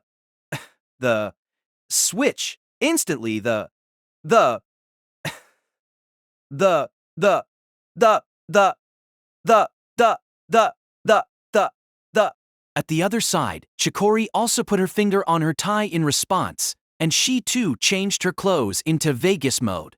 It was lightweight clothes that exposed her abdomen and legs, but only her two arms were covered by heavily blunt shining gauntlets. That was the girl's arms of the grappler style. It was a pure blow weapon made from mithril that wasn't attached with any extra sorcery mechanism. Chikori opened and closed her arms twice, 3 times to ascertain the feel of the gauntlets, then she tensed her expression. Then, here I go. Master. After leaving those words with Homura, she went on top of the ring, and then she hit her gauntlets at each other in front of her chest. At that moment, her recovered power was liberated. It was a sudden explosion of light, blowing away the atmosphere. A shining storm was created with Chikori in the center. It was a wind that emitted light similar to sky-colored flame. It raged until a degree where it could be visualized, a vast magic power. Chikori's magic power that was liberated widely illuminated the training field that had a size as big as a gymnasium. Oh, boo! That rampaging magic power light made the onlookers raise surprised voices. The magic power light that gushed out from Chikori, no matter how one looked at it, it was even stronger than the magic power of the Academy's top student, the S-rank magician Sumika. Even though she was supposed to be the lowest-ranked student of the Academy until yesterday night. But, as expected, the one who was the most surprised from that fact was Sumika. What is this? This magic power is... That reality that was hard to accept so suddenly sprouted uneasiness that was even similar to confusion. But the moment that both of them were already on top of the ring, the fight had already begun. Here I come, leader. While pulling a line of light behind, Chikori headed to Sumika in a straight line and rushed. In an instant that was like a blink of an eye, Chikori filled the distance between her and Sumika that was almost 20 meters, and caught Sumika in the range of her fist, fast. The right arm covered in a gauntlet that aimed for Sumika was swung through from below. It was an uppercut that rode the momentum of Chikori's charge. But Sumika was also not a naive opponent that would easily get hit by a surprise attack at the raising of the curtain. She immediately forced down the confusion inside herself with her strength of will and recovered her body's initiative, and then she avoided the swung uppercut with a sidestep. That moment, Chikori's swung strong arms swept away the air on its trajectory and produced a squall. And then the created and launched squall uprooted a part of the onlookers outside from the ring, raising them until 30 meters from the floor until near the ceiling. This is a lie, right? Those people were blown away just from the wind pressure. What kind of arm strength is this? Anyway, everyone get away a bit. You're going to get blown away. A charge with impossible speed. An attack with impossible magic power. The onlookers made a commotion from Chikori's unexpected strength. Among them, Sumika was convinced. This was hero skill. Every magician was contracted with a hero of the past that was a guardian spirit of the human side. By making themselves possessed by that soul, they would receive the hero's strength. And then, naturally, Sumika, who was the leader of the 101st Platoon, knew about the heroic spirit that Chikori, who was a platoon member, was contracted with. Possessing a giant physique and aberrant Herculean strength, the great man who was even called a grave monk Musashibo Benkei. The blessing from her contract with him, the hero skill was the reinforcement of the whole body's physical strength dozens of times stronger. Right now, Chikori's small body was carrying a Herculean strength that could even send an ogre flying. Of course, all of her actions were reinforced by that enormous physical strength. Her speed dash and her power, too. However, until yesterday, she couldn't use a thing like hero skill. If she was able to use it, she should be able to escape from the restraint of something like an orc and even break its fingers in the process. There was no way to doubt anymore. Homura had really raised Chikori's power dramatically in just one night, to the degree that she could use a hero skill skillfully. And then possessing that overwhelming physical strength, Chikori pursued the running away Sumika. With the action of pulling back her uppercut that hit empty air, what came out linking to the next was a right straight. If the approaching fist cutting through the wind hit, then Sumika's consciousness would be reaped away in one attack without her being able to even complain. However, but seeing it another way, in short, it would be fine if she just didn't get hit. Sumika immediately rallied herself that was shaken by Chikori's unexpected attack power and invoked a single sorcery. Wind Element's second-grade sorcery, Wind Walk Arrow Step. It created air current under one's own leg, a movement sorcery to move at high speed. Among the sorcery of the human race, with the 5th grade possessing the highest difficulty, this magic didn't have that high of a difficulty. Because of that, it didn't take much effort to chant. And if one was able to even reach Sumika's level, then it was an extremely convenient sorcery that was possible to be used chantlessly and breathlessly. Sumika followed that air current and sidestepped. She was faster than the approaching right fist. Moving her body, she avoided the blow. And then while she jumped her body at Chikori's flank, she drew the silver revolver from her holster on her waist. For the sake of this match, Sumika loaded rubber bullet for use of suppressing rioters and shot it, hitting at Chikori's forehead temple. The audible gun sound was one shot. However, in an instant there were 3 bullets that were shot. The quick draw that couldn't be caught by the eye and its sound couldn't even be heard was a hero skill of Saint Billy the Kid that was similar to... It was the quick draw that could be said as his representative. And then those bullets were all impacted at the same place. This could be said as a natural result. If asked why it was because Sumika's contracted heroic spirit, Saint Billy the Kid's quick draw was a special move that was wrapped in a curse of absolute hit that created a powerful cause and effect that added with a speed that even the eye couldn't catch. Equals ... Instantaneous 3 rapid fire. The piercing impact shook Chikori's brain and smashed her consciousness mercilessly. It couldn't be endured. The living being called human didn't have the toughness and body structure that could endure this impact. Therefore, the match was decided. It was really too quick. Yet despite how it should be so, It hurts. But I'll endure. how was that possible? Far from losing her consciousness, Chikori didn't even fall down and braced herself. Wise? The rubber bullet should have impacted Chikori's temple already. Looking at the reality, that should be impossible. As expected, even Suma couldn't hide her wavering. But Chikori smiled wryly to Sumika, who was like that. It feels embarrassing for you to be that surprised. The hero skill that heroic spirit user can use is not just one. After all, the miracle hero skill the heroic spirit caused comes from the number of legends that hero left behind when he lived. Leader, my contracted heroic spirit, the heroic spirit, the trained monk, Musashibo Benkei, what do you think his most famous episode was? Mrs. Shibo Benkei, what do you think his most famous episode was? Famous episode. Instantly, Sumika realized her own blunder. Benkei's standing death. Correct. This is the hero skill derived from that standing death's anecdote, Neo no Mie. The magician possessed by Musashibo Benkei will not faint against whatever kind of impact, become able to continue fighting until the body's physical limit. That's why that kind of toy bullet absolutely won't beat me. This socks is worth more than pizza. A clear impatience appeared in Sumika's expression. That's right, rubber bullets was a weapon with the purpose to defaint the enemy. Therefore, it was completely powerless against me that possessed the power of stun nullification. This was Sumika's fatal miss. Originally, even though this was just a practice, the confrontation between fellow magicians would use real bullets with mithril heads. A special magic circle was spread under the ring of the training field, so no matter how heavy the wound one bore inside it, even something to the extent of having one's head shot, if they took a step outside the ring, all of those wounds would become a V. Due to that, there was no need to be considerate of the opponent's wound. But even so, Sumika presumed to choose rubber bullets. The reason for that was simple. In short, Sumika was underestimating Chikori until that much. It's a little vexing. In the end, it became just like what Master said yesterday. Master said it. Hashikawa is completely making light of you, so in order to defeat you gently, she will come with equipment that won't hurt and make you faint instead. That's why there is absolutely nothing that can make you lose, he said. Homura had fathomed Sumika's shallow conceit at the occasion yesterday. That fact deeply pierced Sumika's heart. But in some meaning, it also couldn't be helped. After all, there was really that much of a difference between these two at that point of time yesterday. Rather, filling that difference in just one night was the irrational thing. It was something impossible. That was why Sumika pressed a question at Homura, who was standing at the ringside with a strong tone. Just what in the world is it that you did to Chikori-san? To obtain this much power just in one night, normally it's unthinkable. On the other hand, the question Homura was chuckling a little and... Well, just as you said.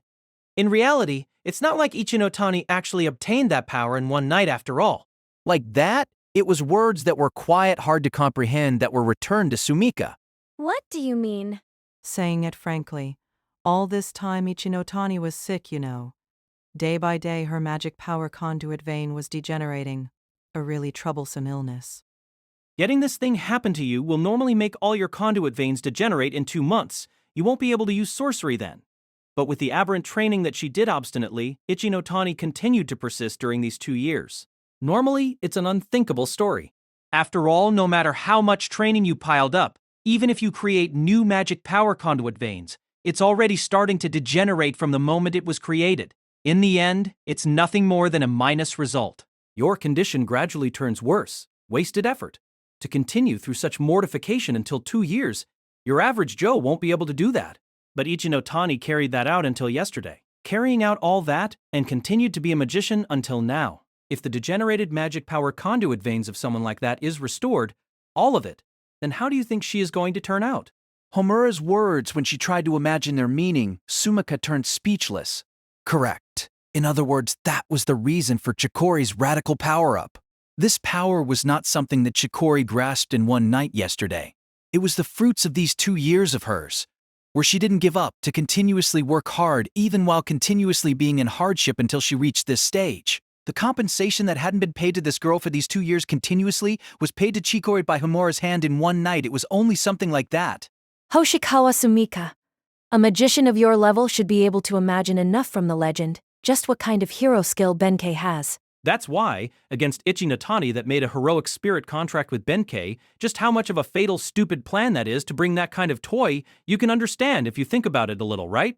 But you didn't even think about something that little. From the start, there is no way Ichinotani can win against me. There is no way she can fill the difference with me in just one night. You underrated her like that and completely took it easy on her as your lower rank. Homura rebuked Sumika with a strong tone. Dash this stupid idiot girl. Like that. You should know far better than me just how much of effort Ichinotani had done until now. You should have seen it yourself until now. Then you, towards your teammate that worked that hard dash, ain't you looking down on all that? Instantly, Chikori's swung fist caught Sumika.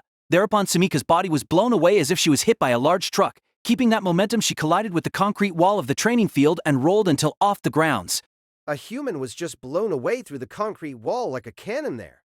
Won't she die, that Hoshikawa? No, it's the mock battle ring, so she must be okay. Ah, but after that she crashed into the wall, so rather for a human to smash apart a concrete wall, is this manga smash apart a concrete wall? Is this manga... The galleries that whispered to each other fearfully. No one doubted Sumika's defeat. It was a sight that was just that gruesome. However, ain't that quite a skillful thing that you just did? Homura comprehended it. He was properly looking. The happening during that instant just now. Dash. The fact that Hoshikawa Sumika was still not finished yet. Oh! Look at that. Sumika was returning back to the training field from the opened hole in the wall. From that, everyone understood. Sumika's body was by no means unwounded. Her Magi's jacket was frayed, sooty trace of blow and scratch could be seen on her skin. But even so, the girl stood on her own 2 feet, walked, coming back on the ring, towards that figure of Sumika. Amazing. Chikori felt a sensation that was close to fear. Similar with Homura, she was also looking at Sumika. Closer than anyone, she saw what Sumika did the instant her fist hit. First, the instant Chikori's fist hit her, Sumika chantlessly deployed a magic barrier. But even deploying 1 or 10 magic barrier, if it was Chikori's attack power, then it would go through like penetrating thin paper. In other words, the magic barrier didn't have any meaning. However, Sumika also understood that kind of thing. That was why Sumika fired explosion sorcery towards that magic barrier. The result, the explosion was blocked by the barrier and got reflected. It impacted Sumika's own body and blew away the girl largely to the back. Correct, Sumika poured explosion on herself to avoid the direct hit of Chikori's fist. If she was hit directly, there was no doubt that the match would be decided right there. Processing ability that deployed a barrier chantlessly, using that barrier and pouring explosive blast to herself. Application ability that let her avoid a fatal blow. Furthermore, weighing between the damage from Chikori's fist and the damage from crashing through a concrete wall, a thinking ability that handed down the appropriate judgment during an instant. Dash. Everything was far above the average. As expected, leader is amazing. The superb finesse that couldn't be thought to come from a same sex in the same year with her made even Chikori feel deeply moved, but she couldn't let herself to bask in that emotion forever. After all, for Sumika to be standing meant that the battle was still going on. Renewing her feeling, Chikori gripped her fist and adjusted her stance. However, the next moment, Chikori-san. In contrast to Chikori, who retook her fighting stance, Sumika suddenly lowered her head deeply. I was mistaken. You are not useless. What Homura-san said is correct. Inside the heart of the bowing Sumika was full of deep regret and guilt. Dash, ain't you looking down on all that? It was exactly as he said. She was supposed to be the one watching the closest. Just how much Chikori worked hard. How much she did her best. Then, She had to be the one that should have understood Chikori's strength. Yet despite so, she made light of her, underestimating her. Moreover, she even went as far as calling her useless. Clamation_mark. It felt like her heart was going to be torn apart by guilt. I'm disqualified as a leader. Her defense just now was reflex as it were, because it was Sumika who had sharpened herself until she was called as a S-rank magician that she could immediately take defensive action. Sumika already didn't have any more intention to continue the fight. More than anyone, it was herself who deeply realized her own incompetence. That's why this match is... Stop that. But Sumika's words that were going to recognize her own loss, her incompetence, was blocked by the raised voice of none other than Chikori. Chikori-san? Don't lower your head. There is no need for that at all, because I could become this strong is all thanks to Leader. Thanks to me? That's right. When everyone abandoned me saying that I'm useless, only Leader stayed by my side until the end. You worried together with me. If Leader wasn't with me then, if I was really alone, I absolutely couldn't do my best. That's why don't lower your head or anything. Because Sumika-chan is the best leader for me? Because Sumika-chan is the best leader for me? Sumika was taken aback. Inside the eyes of Chikori, who was looking straight at her, resided a light of respect that seemed overflowing. Besides, the match is still not decided yet, because Leader is still not going at me seriously at all, right? That's... Sumika hesitated to reply towards those words thrown at her. Why? Because the words that Chikori said was without a doubt fact. Sumika had yet to completely show her power. For what reason? It was simple. Dash. The girl's seriousness was after all a power that was just too great to be directed at an ally even in a mock battle. That was why Sumika didn't use it. She hesitated to use it, but... Master said to me that he can make me even stronger than Leader in one night, but I think that kind of thing is impossible. Certainly, I have become more or less strong, but I cannot corner Leader at all. Dash. That's why show that clearly to Master, that the friend that I respected is far amazingly stronger than even Master thought. Chikori was looking for exactly that power. That mighty power that was too irrational to be directed to a human, to a comrade. Everything was for the sake of the honor of the close friend that she respected. Chikori-san. In this instant, Sumika realized for the first time just how much she was relied on by Chikori. How much Chikori was proud of Sumika. Certainly I might be an incompetent leader. She couldn't hide her immaturity anymore. Surely with Homura acting the role as the leader of the 101st, the platoon could be utilized in a far more skillful manner. However, even so, if a trust to this degree was directed to her, she couldn't just throw it away one-sidedly. At the very least, the current leader of the 101st was her. Then, it was her duty as leader to answer the trust that was directed to her from her subordinate, with all her strength. It's just as you said. Having someone else keep saying things about me is vexing in the end. That was why Sumika resolved herself. Dash that she would show her power right here. Then, I'll unreservedly do it. Chikori-san. Instantly, Sumika used a sorcery and summoned a red binder to her left hand. Wow. Oi, oi, oi. Is that girl Hoshikawa really serious? This is bad. That thing. She plans to use that on her classmate? Everyone, run away right now. Whoa, you all are going to get dragged into it. The moment they were looking at that binder, the expression of the onlookers paled and they fell into panic.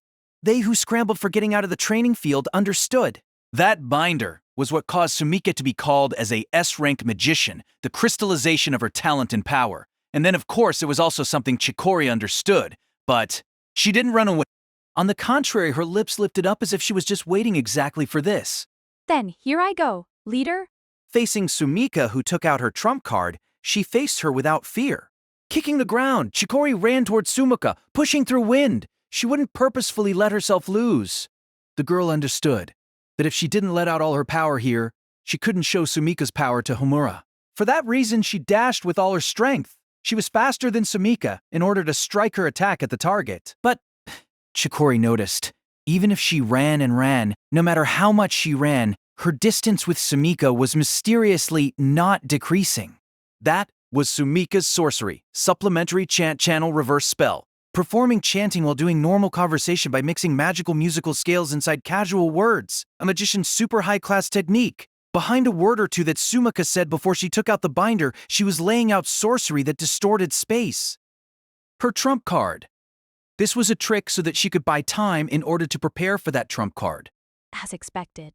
On the other hand, Sumika inhaled a deep breath once, heightening her magic power. Golden wind gushed out from her whole body. Fanned by that wind that was filled with Sumika's magic power, the binder opened.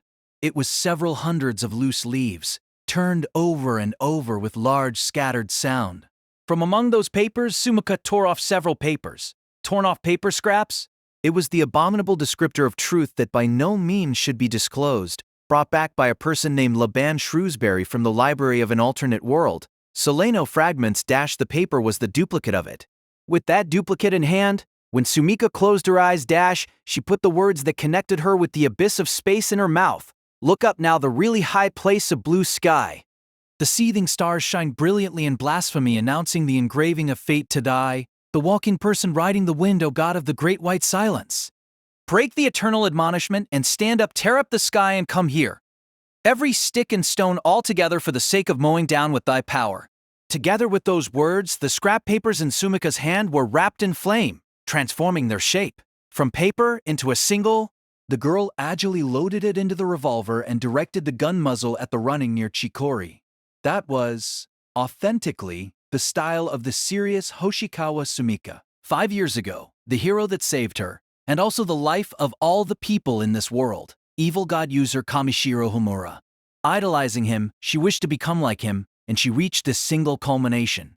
The name was Demon Book Assassin Bullet Grim Bullet, turning a duplicate of the grimoire that recorded the descriptor of evil god into a bullet. The power of God that until now only Homura could handle could be shot. It was only in a restrictive shape, but she showed that she could exercise the power, the original grand sorcery of Hoshikawa Sumika that made her be called as a S-rank magician. And then the name of evil god, the Great Old One, that was written in the Solano fragments, was Ruin madly, god of angered storm, Ithawak. announcing the true name of evil god hidden in the abyss of space. The trigger of the magic bullet was pulled. The firing hammer struck the detonator. What burst out from the gun muzzle was a freezing storm, mowing down house, blowing away forest. Even the topography could be changed. The power of the storm god. That power was compressed until the limit. Taking the shape of a large eagle, it was shot aiming at Chikori. The atmosphere touched by the silver eagle was frozen absolutely. Every little bit of it, blasting everything like a storm striking. It rode through the air while scattering apart diamond dust generated from that. Cold and storm. Chikori, who now had the position reversed in front of such overwhelming destructive power, was... Chikori collected all her remaining magic power in her right fist. What was born was a fist of light, as if white lightning was conceived in it. Against that highly dense magic power, the surrounding space was distorted like a heat haze. Her fist right now was exactly, truly, carrying the power that could break even the Earth's crust, the power to break even a star. But even possessing such power, it couldn't break this power of God. No matter what, she understood that completely. It was like throwing a pebble at a truck that was rushing at you. Ithaqwa's presence was just that overwhelming. After all, just by the silver eagle showing its figure, the temperature of the surrounding atmosphere was lowered until below the freezing point in one go. If she threw her body at this massive cold, then there would be nothing at all that she could do. Her current self couldn't deal against this no matter how. She lost. No matter how she struggled, she would lose. But for that reason, Chikori was proud. The Gert that she idolized was possessing a power that was far out of reach from her current self. Master, you see, this is the magic bullet, Hoshikawa Sumika. Along with a great joy, Chikori swung her fist of light and met the approaching Ithaqwa's manifestation. Her defeat was already decisive.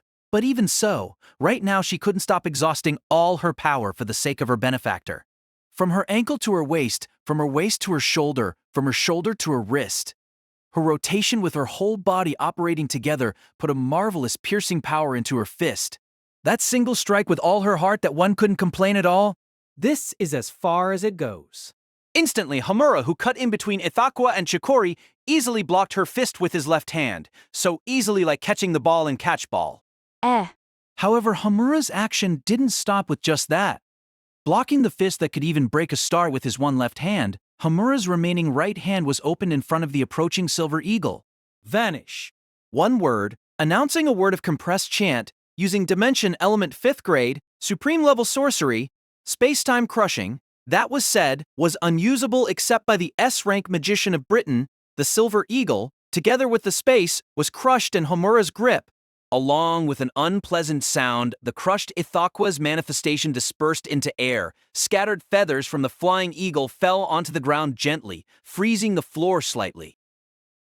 Sumika leaked out a taken-aback voice from that sight. Certainly the other party was the evil god user, the hero that saved the world.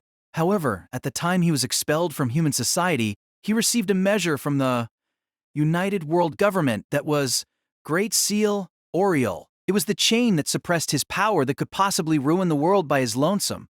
The dragon vein that existed in this planet, the magic power of the earth itself had 70% of it used to power the sealing sorcery. It was said that while this seal was working, although he was the evil god user, but he wasn't able to use his power except just 10% of it. Yet despite so, just with his 10%, the difference between us is still this much. What Sumika summoned was unmistakably an avatar of God, the manifestation of that power. Yet that power was so easily crushed like that. In this moment, Sumika clearly comprehended it. Yesterday, the words that Homura said, from the point of view of an evil god user, me, things like the classification of heroic spirit user is just like comparing the heights of Acorn. Now she understood that it was exactly just like he said. Those words were not disdain or provocation at all. Homura was just saying the truth without any varnishing from his mouth. After all, even with 90% of his power sealed, he could still use sorcery that couldn't be used except by S-rank. In front of him, whether it was a S-rank or an E-rank, there was not that much difference even compared to an Acorn. Everything was equally of little importance. It was an absurd difference of strength that one couldn't even feel frustrated already about it. Witnessing that, Sumika lowered her gaze as if hanging her head down. Hashikawa Sumika, this match is my loss. She heard those words of Homura. Eh? Sumika's expression was taken aback from the sudden words. In contrast with that girl, Homura straightforwardly looked at Sumika's eyes and announced one more time. What are you surprised about? I'm saying that I'm giving up the game here. He abdicated this match. That was his will. Why, is that... What do you need me to say, eh? I never thought that there will be someone other than me that is able to summon evil god, great old one. Although it was only a portion of it and even properly control it. I heard that you were an excellent magician, but I never imagined that it will be this much. Just now I clearly understood. It's still impossible for Ichinotani to defeat you. It's my loss. My bad for saying whatever I like about you. Sorry. Homura acknowledged his own mistake and lowered his head. That act made apparent that this battle was over. Master, I'm sorry. Chikori apologized guiltily toward Homura, who was lowering his head to Sumika. What are you saying sorry for? Because even though Master thought that I could win against Sumika-san and made me strong, I betrayed that expectation like this. It was about her heart's readiness. Homura's words that said Chikori could win against Sumika, Chikori herself didn't believe it at all. She didn't doubt that Sumika was far stronger than herself. She didn't tend to be ashamed or withdrew that thinking of hers. But she felt that such thinking was a betrayal towards Homura, who bet on her victory. That was why Chikori lowered her head deeply towards Homura. But there ain't anything you have to apologize for. Ain't Ichinotani used up all your strength already till the end? That's right. Homura surely had seen it. If Chikori went easy and gave the victory to Sumika, that was a betrayal. But she didn't do anything like that. Rather, until the end, she gave her all, without sparing anything. That action, even after Chikori had understood that she was defeated, was none other than for Sumika's sake. Homurusha saw everything. That was why he understood everything. Therefore, he smiled faintly. Aren't you a fine woman? He brushed gently the chestnut-colored hair of Chikori and rewarded this kind girl. Faux. Chikori was tickled and shut her eyes from that. And then, after Homura brushed her head twice, 3 times, he once again turned to Sumika. Hoshikawa Sumika. As promised, I'll leave the leadership of the 101st to you. You got no complaint of that, right? Like that, he fulfilled the promise that he should fulfill. Yes. Sumika's reply was somehow awkward. Surely her feelings were still unable to catch up in regards to this sudden conclusion. Homura smiled a little towards such girl. I, too, don't have any complaint towards someone this competent. I'm going to work properly as your subordinate, so Well, just give me any order you like. Saying that, Homura got down from the ring, and then he calmly walked between the escaping onlookers and left the training field alone. Staring at that leaving back, Sumika thought. The doubt covering her heart was stronger than the happiness of having Homaru recognizing herself. Something is strange. There was something that she couldn't comprehend. In the end, could this possibly be anticipated? A magician of that level, a master of that degree, mistaking one's own power like that. Could such a thing possibly happen? No, not only that. From the words that he said in the end, she couldn't feel even a little bit of attachment from him towards the position of leader, while telling her to do it, while raising even the object of the bet. As if from the start he planned for this to end like this? The moment that hunch brushed inside her head, Sumika started running. You really performed a stinking drama just now. It made my nose curl up. After leaving from the training field, those words were thrown at the back of Omura, who had returned until in front of the door of the dormitory room that was allocated to him. When he turned back, there was the figure of Shiori, who was glaring at Homura with an amazed gaze. Since when were you there? It can't be helped. Right, your magic power is just too tiny. It was the same like how a human couldn't sense the mass of a water flea. For Homura, a normal magician's magic power was too small. To be frank, he couldn't sense them at all. To the level that he could finally sense it a little if it was a demon of the Damon King rank. Don't play dumb. From the start you planned everything to end like this, right? The topic that Shiori raised was the story about the mock battle just now, the girl said. Chikori-san recovered her original strength and became strong. Hoshikawa-san became able to order you, who is of higher rank, without hesitation. No one related to this trouble is getting hurt.